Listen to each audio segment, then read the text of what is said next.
All right, giddy. I know. Why didn't, oh, I did it again. What is on this side anyway? Yeah. So, got to see my cool motorbike there. Got some stuff, some files for my brush saw. Because tomorrow I'm going to be using that for my client. Not sure. Well, I'm at that point of the year. It's like I'm trying to keep as much work for myself as possible, right? And I'm like telling my client, hey, I got an idea. Okay, I know you only need this done, but I can do this for you. Hang on, I just gotta don't let your ADD get the best of you. I just gotta trim my candle here. Candle. Anyway, yeah. So I'll probably, hopefully, tomorrow get a little more brush cutting done. Be the fifth time I use the brush cutter, and will that pay off my brush cutter tomorrow? Possibly. It's got the candle going. Sure it's far enough from the plants, so don't burn the plants. Put this over here. Don't burn my sleeve, maybe. I have been known to catch myself on fire every now and then too. You know, that is so awesome. Oh, thought I heard somebody. My dad probably coming down here to see if I'm still alive. It's like, okay, how did he get it down the road? I rode it. I rode the bike. Yeah, no, that went really, really, really well. I'll just have to make sure it's way in the corner so that it can't fall over like that.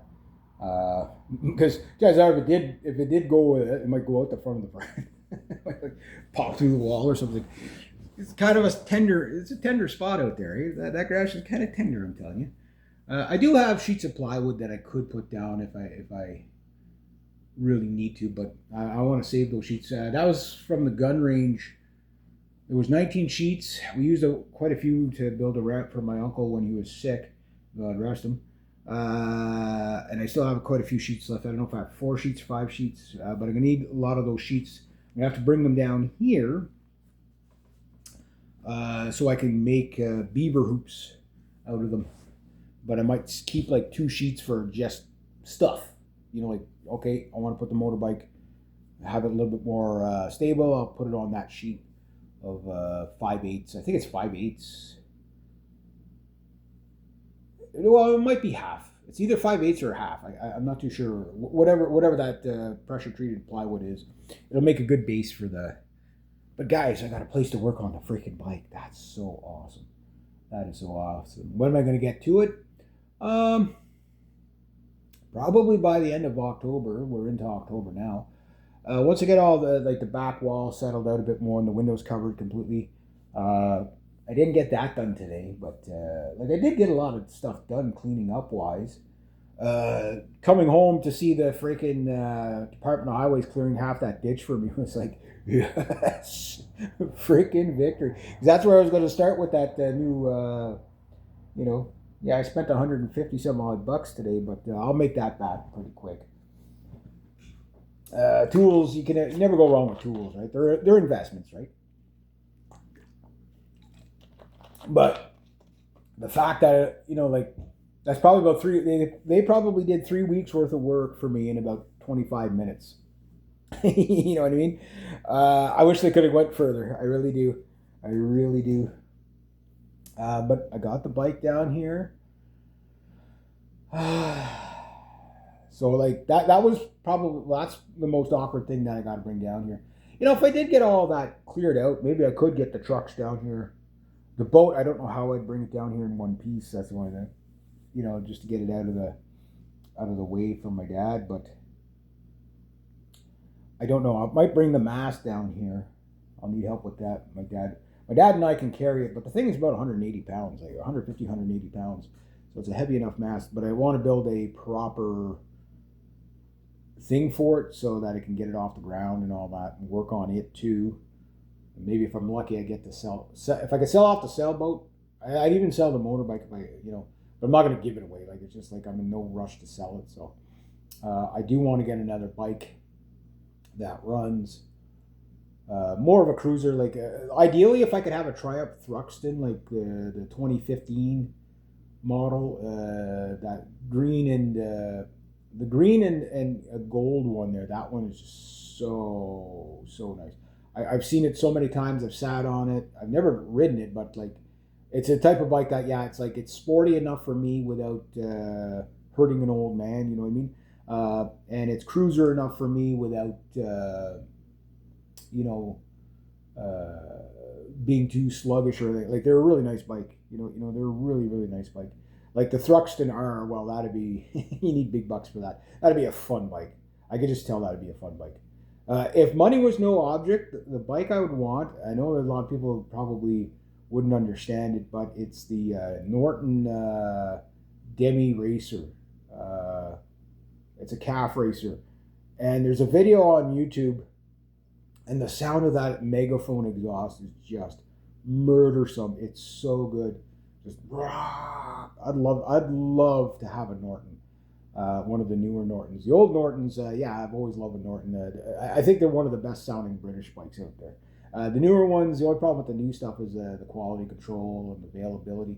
There is a dealership in Ottawa that does sell them. That was the first time I saw the Norton Calf Racer there, the Demi Racer. There's two of them. There's one, the previous model was there's the Demi Racer, and then the Dominator. Sorry, it's the Dominator was, yeah. So the Demi Racer is the first one. It's nice. It's really nice. But the Dominator SS is the Norton Dominator SS. That is my dream bike right there. Yeah, there's no double riding on that thing. And no, you're not going to ride it for like cross country, but boy, wherever you ride it, you're going to turn heads, and man, is that thing going to make some severely cool sounds. Yeah, Norton Dominator SS. Very limited edition bike. I've only ever seen one. I've never seen one running, but I saw it in the showroom. I saw it. I'm like, oh, that is the nicest looking bike I've ever seen. It is so. Oh yeah, that's my type of bike for sure. I don't know what they got to classify. I don't think they'd have it classified as a sport bike because it's only a twin cylinder and whatever. But that'd be, but it's sport bike. It's basically the same geometry as a typical Ducati. You know, yeah. So with the 961 engine in it, that'd be really cool. But if I could get enough money and get my Triumph fixed up, I haven't. You know what I mean? I just have to, get a safety done on it and all that. And the insurance on a 600cc Super Sport is like almost $600. Or sorry, almost $2,000 now. It's like, it's so ridiculous. But yeah, so there's that. But so today I got mouse number 14, caught him. I seen where one of the squirrels was going up in the attic. It was probably him that knocked the plant off my freaking. It was probably him knocking the plants off the freaking shelf. I bet you it was him. But because I saw him going into the eave, and I know he's up there. He's up there somewhere. So there's squirrels up there for sure. But I haven't seen any real sign of him down here, so I don't know. But if he comes down here, how does he get back out? Because I can't really climb the wall easily and get back. Well, maybe he could. You never know. Squirrels are pretty crafty at that kind of stuff. Yeah, so I don't know. But I got lots cleaned out today. Got the bike down here. Got some little less important stuff down here.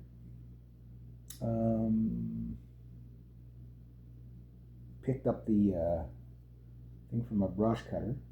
That's really cool. Burnt a lot of stuff today, so that's good. Yeah, slow but sure. Now, if I get the motorbike fixed up, will I store it in the woodshed is probably what you're going to ask. I don't know. I think the woodshed, like in the summertime, I would just put it outside and just put a cover over it. Years ago, I remember like the Harley guys, a Harley guy lives across my road, or across from my apartment building, this little house.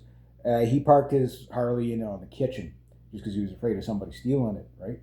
him and his wife. But I like nobody would have ever really stole it. Mine was just like a door over, and I just put it, like no one was going to steal it.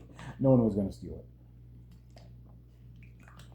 even in the city. But that's the thing in the city, you're always like worried about people stealing stuff from you. I mean, it happens in the country too, but just not as much. Not quite as much, but no. Hopefully next year, if things go well. Now that the hydro is now in my name, my first hydro bill will be like late November, early December, and I'll be on the winter rates for that. But I don't know how much. It's going to be high. I know that for the winter. As soon as the heat starts kicking on there, it's going to be high. But I'm not going to have it as warm in here as what my brother did. And I don't run anywhere near what he was running. So I don't know. It depends on the rates. But I got to just do one final thing for the hydro, like basically registered online and stuff like that to confirm my account or whatever. And then once I do that, I'm going to get a paper bill. But however, right now, Hydro's not sending out paper bills because Canada Post is on strike again. So the online thing allows me to pay it online. I can use my banking information if I have to, right? But I really don't want automatic deposit with that because then I have to start using the bank more. Where I'd rather, I still have to use the bank, but I'd rather just show up, pay the bill in cash, and do it that way. It's a lot easier. I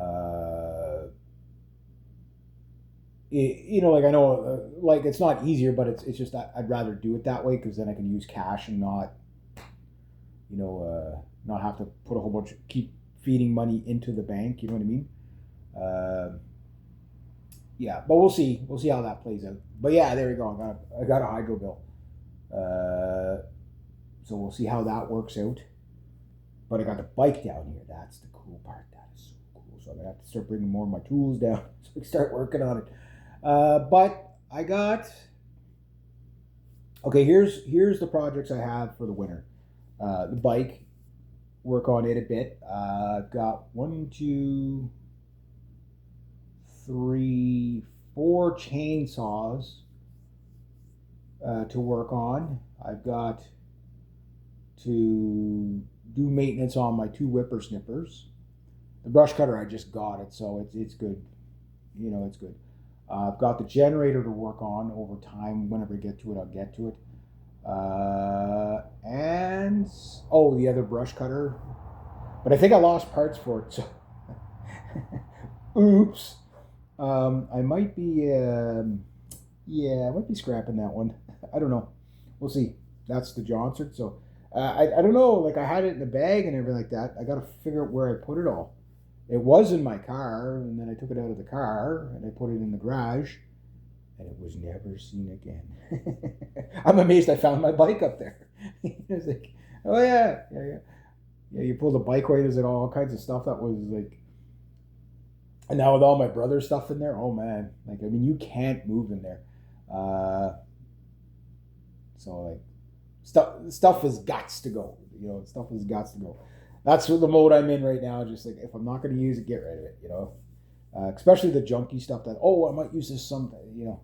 No, you have to hang on to it for 25 years before you use it. Yeah, you're going to run out of space. You're just going to run out of space. That's usually what happens. I don't know what else I'm going to do for the day. I did want to play my guitar, and I wanted to do that stuff today too, but I don't know if I'm going to have time. I just don't know if I'm going to have time. I am so stoked about getting the bike down here, though. My dad's going to be pretty happy about that. Wow. Yes and no. Because that motorcycle space is going to be full in 5 seconds with my brother's stuff. It'll be like, well, I almost have my garage back. Mind you, I had it tucked away in the corner, so it wasn't like it was taking up a lot of space. But yeah, we got my brother, my dad, and I there. When my brother's off for the winter, and I'm off for the winter, sweet talking me to the 3 of us just go nuts. Anything scrap metal, put it aside. I'll grab it in the spring or take it right away for scrap. Just get it clean. because I still got to bring my trapping stuff down because I got to get that ready for near the end of the month because trapping starts on the 18th, and my client was ecstatic. So, oh, I was talking to Mr. Such and Such yesterday. They said you were going to be trapping on his side because they're neighboring properties. And I said, yep. I said, then we'll be able to get the beavers, on both ends, and then that way we'll be able to solve the problem, right? So, but I got to go through all my trapping stuff to see what needs maintenance. Yeah, that's a priority. The trapping stuff is going to need some maintenance for sure. Got to check the triggers, check the springs, all that good stuff. And then I got to bring down all my hoops, all my trapping stuff. See, I'd rather do what I'm going to do is set up a spot in the basement, so it's like really cold. I can flush the animal in the basement or whatever, and then of course I'm going to set it up so I can be cleaned up and taken outside right away, so it doesn't smell up the house. But I'd be able to do that down there. Take my time with it, do a really good job. Skin it outside. I got to bring down. There's a table I got to bring down for that purpose. But then again, I've got probably other tables in there. I'm sure there's tables and stuff. I mean, who knows what kind of treasures I'm going to find in that garage. I've been finding all kinds of stuff. And there's probably stuff in the barns too that it's like, oh, hey, I could use that for the trap and stuff, right? So, like, if it's mild out, I'll do all the work outside. But when it's like -30 and I got to skin an animal, you just can't do it outside. Like, you got to let the animal be completely thawed. You go out, you skin them for a bit. With the beavers, they're pretty quick to skin once you get the hang of it. I could do them in about 30 minutes. If I take my time, if I really rush it, I could do them in about 20 minutes, regardless of size. The bigger ones are kind of easier sometimes, just because you can really pull on them. But sometimes they're also a lot harder too. So it depends. Like if you caught them that night, he's easy to skin. You caught them a week ago, not as easy to skin. So that's the way it works. That's the way it works. But yeah, I'll get a designated trapping. If it's mild out, I'll do it in the woodshed. If it's really, really, really cold, I'll do it in the basement. It's cool in the basement, so that's a good spot. So if I get like an otter or something that takes me like forever to do. Otters are probably the hardest animal to freaking skin. You got to fight for every inch. Your first one, you're probably going to put a lot of holes in them. But I'll show all that stuff for the trapping one. I think it'll be season 8 or season 9. Because I think season 8 didn't really materialize, so I'll do season 8 again. And you can't find 1 to 7 or 1 to 5 or whatever, because that channel's no longer around, so all my early stuff is gone. But the Trapping 101 series on here, if you look through my playlist, you'll find a lot of really good stuff on that. You'll learn a lot. That's the only trapping I'm going to do is for my clients. That's about it. I could put a trap in the creek if I wanted to, but fur prices. Yes, I did look. Last year, the average beaver was like $25. I'm like, oh my god, that's horrible. The highest was 100. Lowest was like $5. So it's like, they're going to be paying me per beaver plus my time. You know what I mean? Like to get there. The benefit is just I get the furs as well. You know what I mean? And then bait. If I want to bait for bears next year, I could have a big. Oh, I'm gonna have to bring down the bait freezer. Ooh. I'm putting that out by the barn, so. And I'm not moving that thing until it's frozen solid because there's still stuff in it. I can only imagine how bad that thing's going to smell when I move it. Oh my god. It's going to be horrific. I'll have to drag it with the bike or something. I'll put it on the back of something and drag it. And then put it down by the barns. Then I got a bait freezer. That'd be good. Oh my god, that thing's going to smell bad. It's been years since I opened it. Yes. But if it's just for carcasses, who cares, right? Yeah. Yeah. So that's kind of some of the stuff I got going on. Maybe I'll do a little bit more down here. Not sure what else I'm gonna do though.